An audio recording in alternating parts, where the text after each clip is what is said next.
கர்த்தருடைய நாமம் மகிமைப்படுவதாக. இந்த நாளிலும் கூட ஒரு புதிய நாளைக்கான கிருபை செய்திருக்கிற ஆண்டவராக இயேசு கிறிஸ்துவுக்கு கொடான கொடி நன்றி செலுத்துவோம்.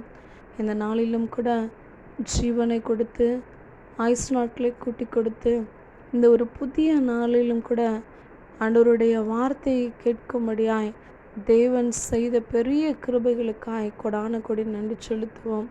ஏனென்றால் நாம் ஒவ்வொரு நாளும் நிற்பதும் நிர்மூலமாகாமல் இருப்பதும் அவருடைய பெரிய கிருபையாக இருக்கிறது.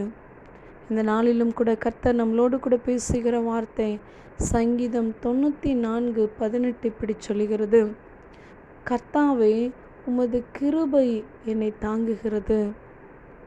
சங்கீதக்காரனாகிய தாவீது சொல்லுகிறான், கர்த்தாவே, உம்முடைய கிருபை என்னை தாங்குகிறது என்று சொல்லி. ஒவ்வொரு நாளும் அவருடைய கிருபை இல்லை அப்படின்னா நம்மளால் வாழவே முடியாது. ஒவ்வொரு நிமிடமும் அவருடைய கிருபை இல்லை அப்படின்னா நம்மளால் அந்த மூச்சு காற்று கூட அந்த சுவாசத்தை கூட நம்மளால் விட முடியாது. தேவனுடைய அனுக்கிரகம், தேவனுடைய கிருபை நம்ம மேலே ஒவ்வொரு நாளும் இருக்கிறதுனால தான் நம் ஜீவன் உள்ளவர்களாய் உயிர் உள்ளவர்களாய் இந்த நாளில் உயிரோடு கூட இந்த வார்த்தையை கேட்கும்படியாய் தேவன் செய்த பெரிய கிருபைகளுக்காய் நன்றி சொல்லுவோம். இந்த நாளிலும் கூட கர்த்தர் நம்மளை பார்த்து பேசுகிற காரியம், இந்த நாள் முழுவதுமாய் என்னுடைய கிருபை உங்களை தாங்கும் என்று சொல்லி கர்த்தர் சொல்லுகிறார்.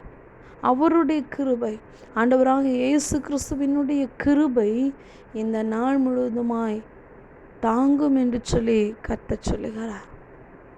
நம்ம இந்த நாளில் கீழே விழுகிற நேரத்தில் மனுஷங்க நிமித்தமாய், சத்துருவை நிமித்தமாய், அவமானங்கள் நிமித்தமாய், போராட்டங்களின் நிமித்தமாய் கீழே விழுகிற நேரத்தில் அவருடைய கிருபை இந்த நாளில் தாங்குகிறதாய் காணப்பட போகிறது.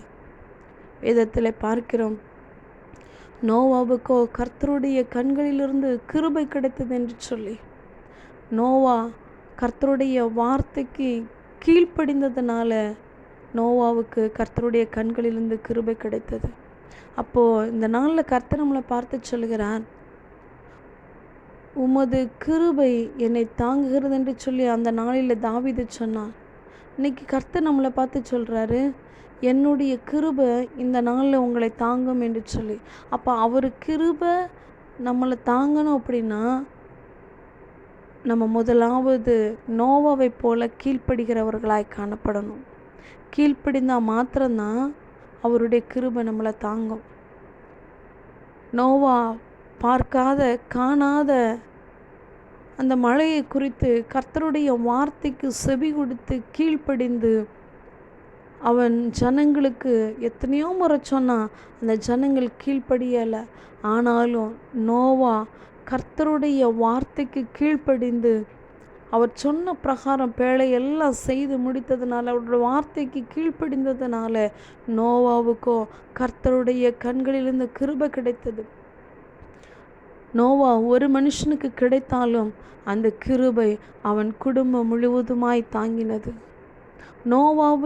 நோவாவுக்கு கிடைத்த கிருபை நோவாவினுடைய குடும்பம் முழுவதுமாய் தாங்கினது. 8 பேரையும் பெரிய அழிவிலிருந்து கர்த்தர் பாதுகாத்தார். இந்த நாளிலும் கூட இதை கேட்டுக்கொண்டிருக்கிற என் அன்பு சகோதரனே, சகோதரிய, உங்களுடைய வாழ்க்கையில் இன்னைக்கு இந்த கிருபை தாங்கணும் அப்படின்னா உங்களுடைய கீழ்ப்படிதலை கர்த்தர் எதிர்பார்க்குறாரு. இந்த நாளில் கர்த்தருடைய சத்தத்துக்கு நீங்கள் கீழ்ப்படிந்தீங்க அப்படின்னா அன்னைக்கு நோவா ஒரு ஆள் நிமித்தமாய் நோவாவின் குடும்பம் பாதுகாக்கப்பட்டது போல் இன்னைக்கு நீங்கள் அர்ப்பணிக்கிறது நிமித்தமாக, உங்கள் நிமித்தமாக, உங்கள் குடும்பம் முழுவதுமாய் கர்த்தர் இந்த நாளில் கிருபையின் நிமித்தமாய் தாங்க வல்லவராக இருக்கிறார்.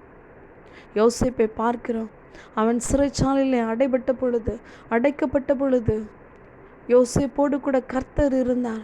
யோசேப்புக்கோ கர்த்தருடைய கண்களிலிருந்து தயவு கிருபை கிடைத்தது என்று சொல்லி பார்க்கிறோம். கிருபை கிடைத்தது நிமித்தமாய் சிறைச்சாலையிலிருந்து வெளியில் வந்தார். இந்த நாளிலும் கூட கட்டப்பட்ட சூழ்நிலையில் ஒருவேளை நீங்கள் சிறைச்சாலையில் இருக்கிறது போல் நீங்கள் அடைக்கப்பட்டு கட்டப்பட்டு இருந்தீங்க அப்படின்னா உங்கள் கூட கர்த்தர் இருக்கிறது நிமித்தமாய், அவரை நோக்கி பார்க்கிறது நிமித்தமாய் கர்த்தர் இந்த நாளில் அவருடைய கிருபை தாங்குகிறதா இருக்கிறது.